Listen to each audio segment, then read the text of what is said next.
Hello, hello, a pleasant good morning to you. It is good morning here in Beverly Hills, and we are so excited. And I promised you that we were going to have this story, and Alyceia have a story that needs to be told. And I tell you, get ready, sit down, get some coffee, get some friends, call them, let them know. And if they can't do it now, you know what to do. Okay, just stay tuned. All right. But Alyceia, what can I say? I am so excited about hearing your story and the impact that you're going to make with the people here today. It is just so extraordinary, and I love you. And Mo is here with us. Thank you. Please tell us your story. You have the floor. Thank you so much. Thank you for having me. Thank you for inviting me to be part of such an amazing moment. I do have a story like everyone, and I've held it. I really don't share. Sometimes when you're an empath, you learn to receive from others and not burden them with your own. So I appreciate this opportunity to kind of share what I've been through and let people know that, you know, regardless of what it looks like on the outside, you're not struggling alone. We all are going through the ups and downs of life, and it'll be okay. It'll be okay. And even if we have to just collectively get together to cry or grieve or feel that pain together, we can live in our truth together, and it's okay as well. So thank you for having me. Yes. You're very welcome. We always say it's okay not to be okay. It's okay not to be okay. Yes. Let's make sure that we spread that news to everyone. It is okay not to be okay. And sometimes we need to hear that. So thank you. Yes. I need to hear that. My journey, I think kind of where I started was in my early 20s when I became responsible for the things going on in my life.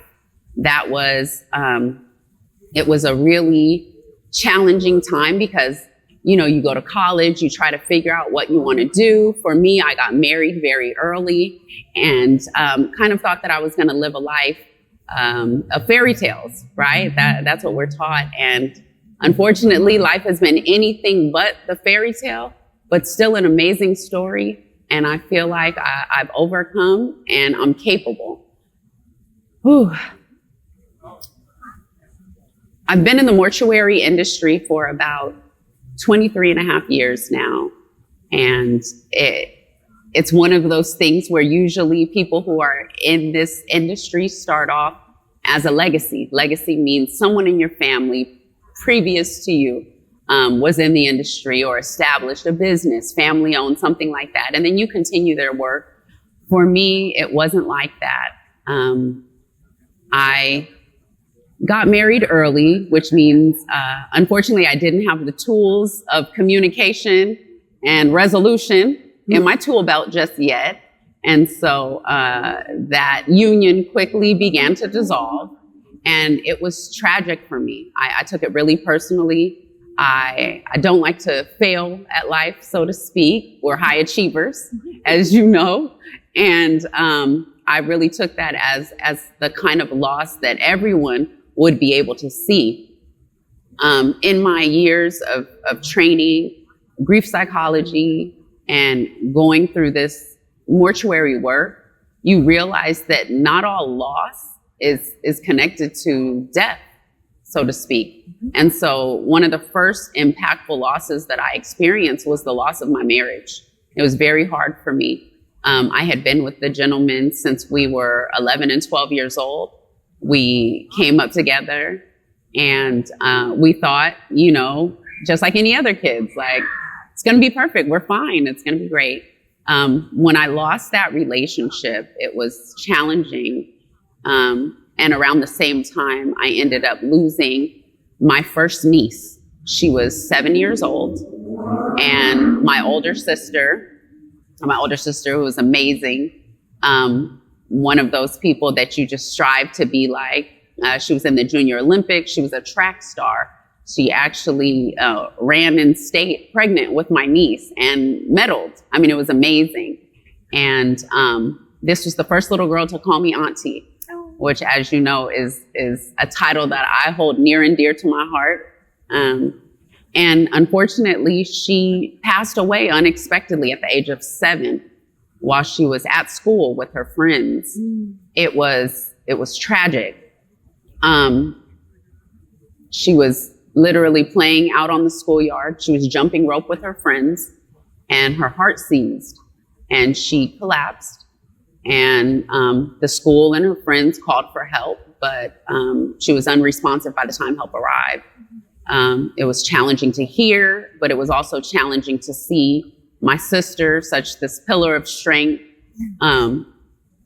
really handle the loss of her baby girl.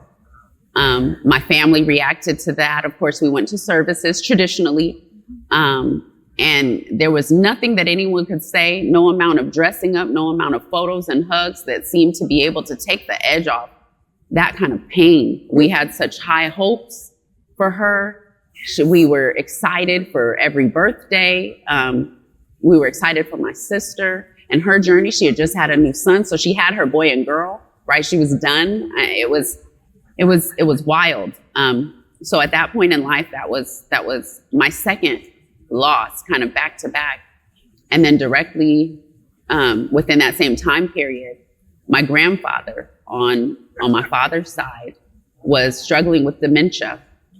And my grandma and grandpa used to take visits to Las Vegas, and they would go on those slot machines. Okay. And you know, we knew that his memory was failing him. We knew that he was suffering from dementia, early onset Alzheimer's, but he was still familiar with certain people. I was blessed that he still knew to refer to me in my name. He knew my grandmother. And so they still traveled and went and did stuff. Unfortunately, on their last trip to Las Vegas, he wandered out of the casino and nobody kind of noticed. And he became lost in the city of Las Vegas. He was missing for what felt like an eternity. Wow. My family, my father, you know, was a mess. All my aunts, uncles, a mess. All of us, the children, the cousins, you know, all of granddaddy and grandmommy's babies, a mess. And our hands were kind of tied. There was already a handful of family members that were down there. There was already a handful of family members that were en route to Las Vegas to help search for him. And I think about the second to third week of him missing, we found out that there was a John Doe at the coroner's that matched the description of our grandfather. My aunt, with all her bravery, went and identified him, and we found out that it really was Pop Pop. That was really hard. It was hard. We claimed him. We brought him home. We memorialized him. We had services traditionally as expected.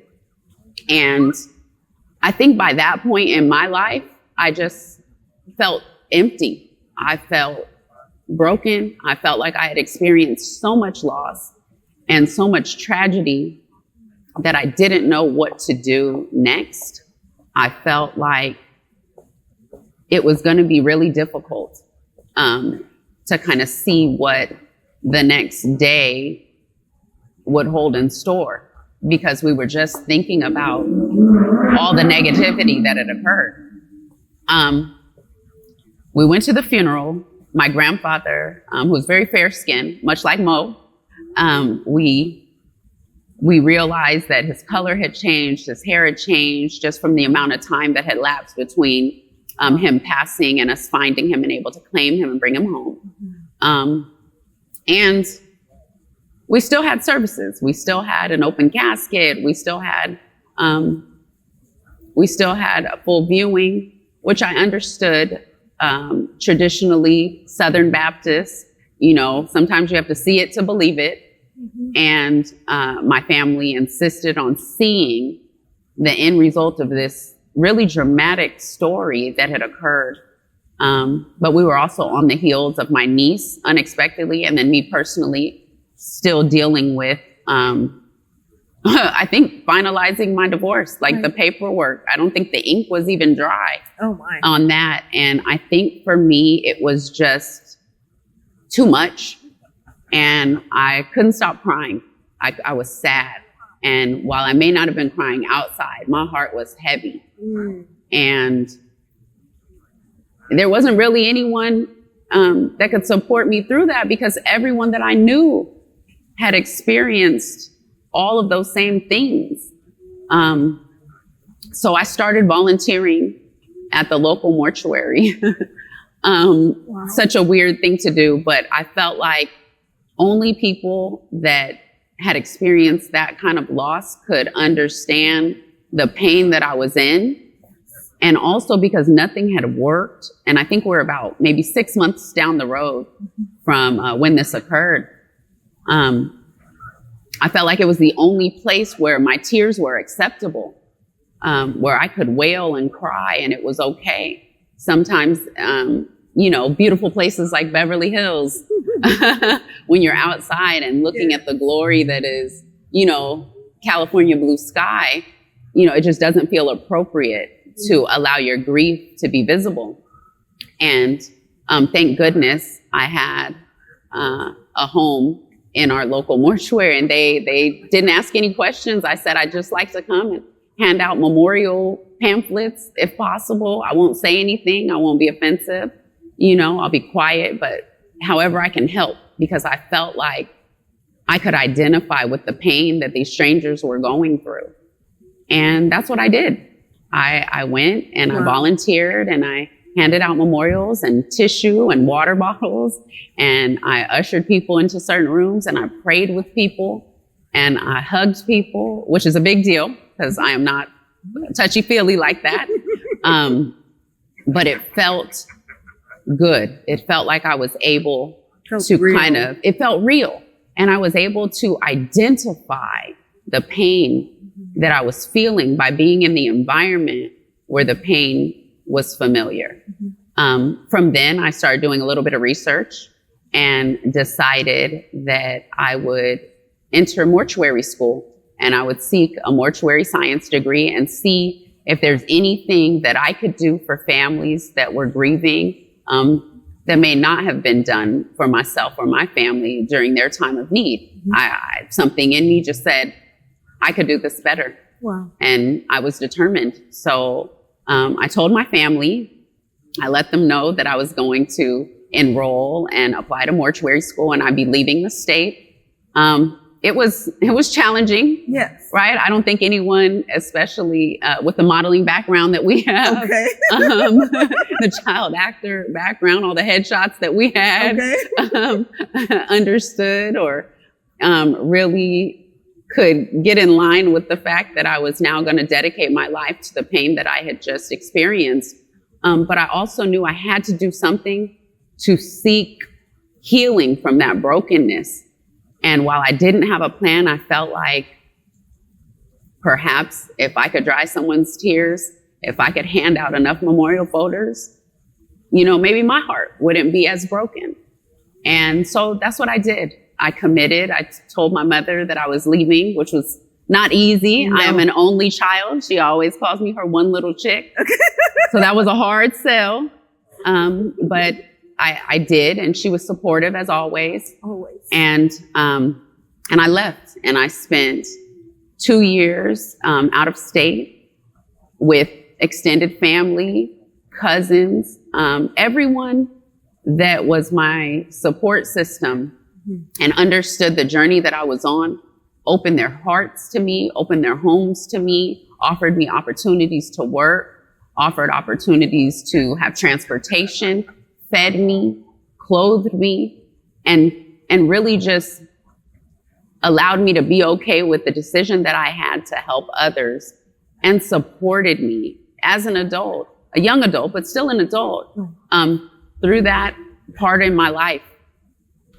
It was the first time in my life that I was receiving straight A's. It was the first time in my life that I cared about academics and what I was learning, because I knew that my presence in this industry was going to be impactful. It had to be, because that was the only way that I was going to find solace from the pain that my broken heart just continued to beat. So I did that. I graduated My entire family from California flew out and they supported me. And while I was gone, they did tell people I was in nursing school. I was not. But I think once they arrived and understood the purpose and the calling of this industry and my profession, they were proud to share that I was a funeral service professional and that I had endured certain things and that I could relate to people that were hurting. And it was kind of off from there. I did my job with honor. I learned very traditional ways of memorializing loved ones. I also ended up coming back and practicing in California. I remember being young, and sometimes when my mother would pull up to stoplights, I would see people asking for donations and having buckets with money. And I remember the church having, chicken sales and stuff. And when you overhear the adults talking, they would say, oh, well, so-and-so passed, and, we want to throw them a funeral. And I remember saying that I'm not going to allow the mothers of my community that kept me safe, that made sure I wasn't hanging out on the street, that made sure nobody was treating me wrong. We're going to be buried with dignity. Yes. That I was going to be the one to answer that call. And that's what I did. I learned everything that I could. I worked all around the Southern California valleys, just mastering my trade and trying to become respected in my field. And I returned to that same mortuary that allowed me to pass out, memorial folders and hand out tissue. And they welcomed me with open arms. Wow. They congratulated me on my journey and said that I will always have a home with them. That is so amazing. And I did. And it was wonderful. So throughout my tenure, I guess, working in the mortuary industry, life continued to happen. I lost dear friends. I lost family members, and I lost coworkers, industry professionals that I loved dearly.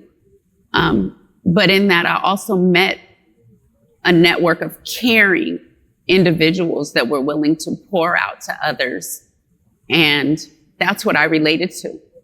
And when you have a network of caring individuals, whether you know them or not, there's something to say about the love that can be given when you're at your lowest point. So I continued my journey, and I ended up just through time coming back to Los Angeles. And I was called on in a different capacity for my family. I grew up as the baby of the family. I was the one and only for a lot of years. Spoiled. Very spoiled. Absolutely. Absolutely. It's a blessing. It's a blessing. Yes. I will accept that with no shame. Because I was spoiled. I was loved unconditionally. Still am. And I was fortunate to have those kind of experience, because as I learned as I got older, not everybody gets that story. Right. And I was able to wear that tiara and be the princess for a lot of years.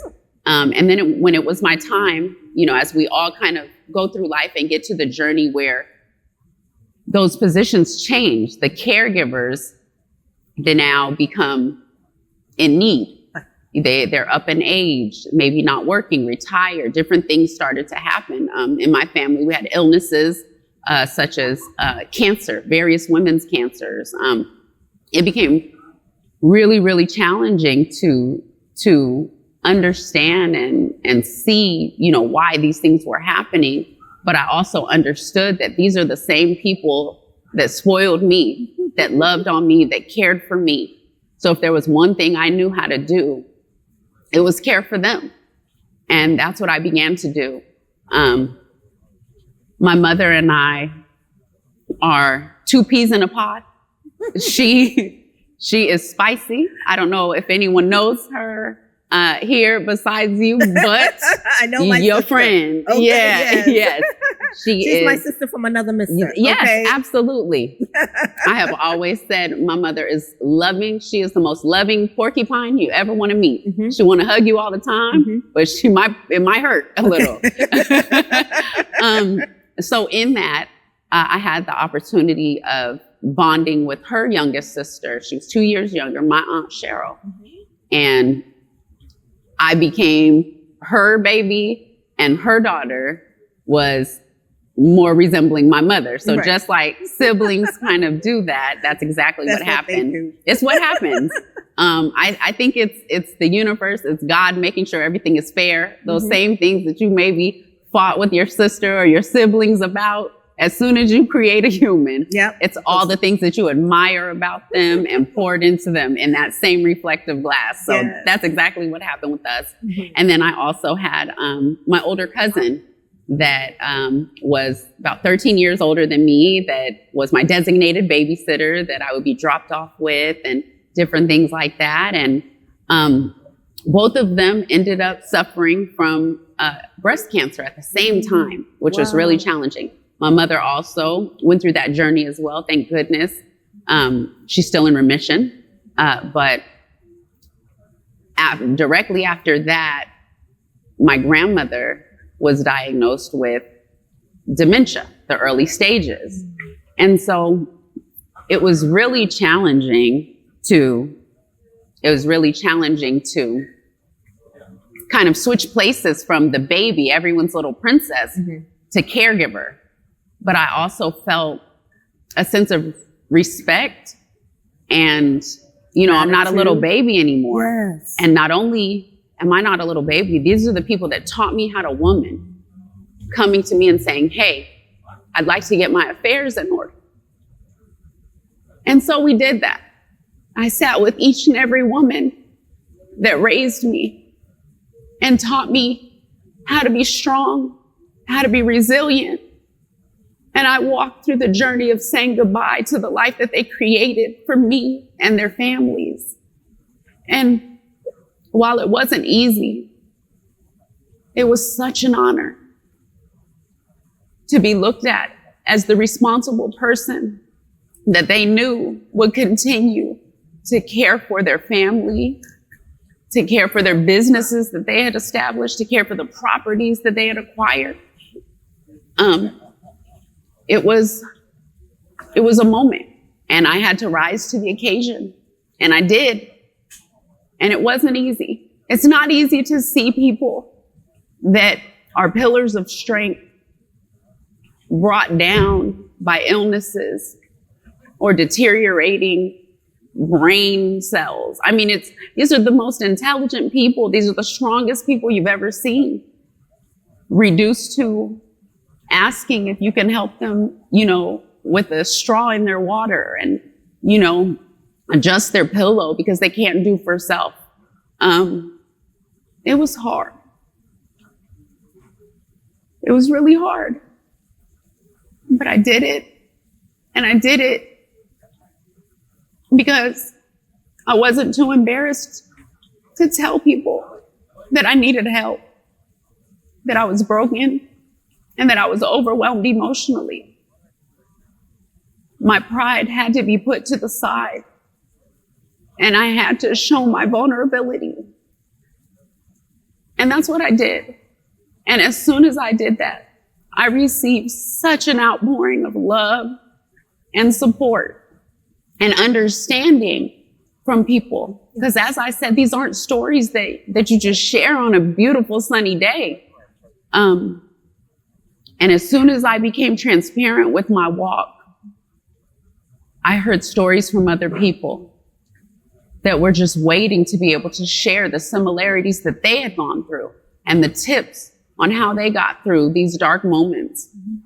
And it was incredible to know that during this time in my late 30s, early 40s, I had friends who lost parents, grandparents, children.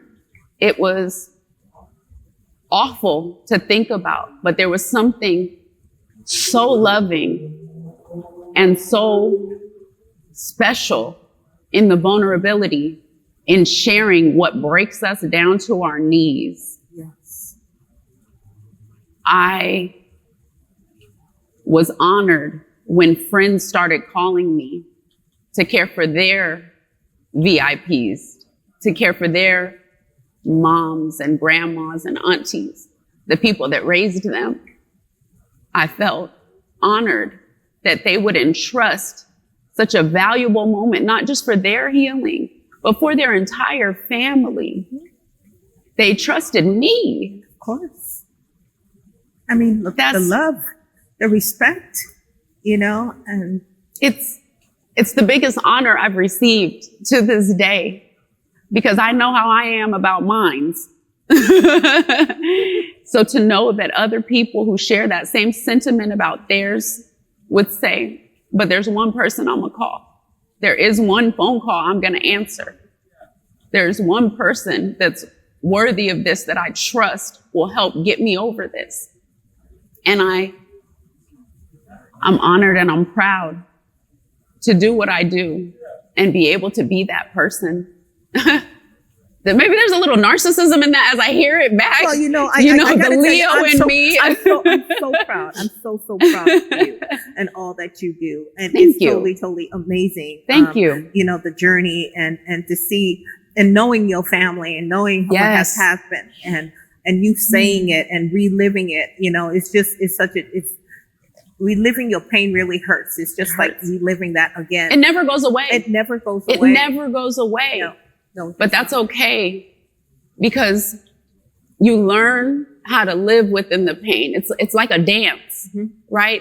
There are good days, there are bad days. There's a rhythm to it. Yes. Sometimes I'm driving in my car and that's an opportunity to purge. I just cry.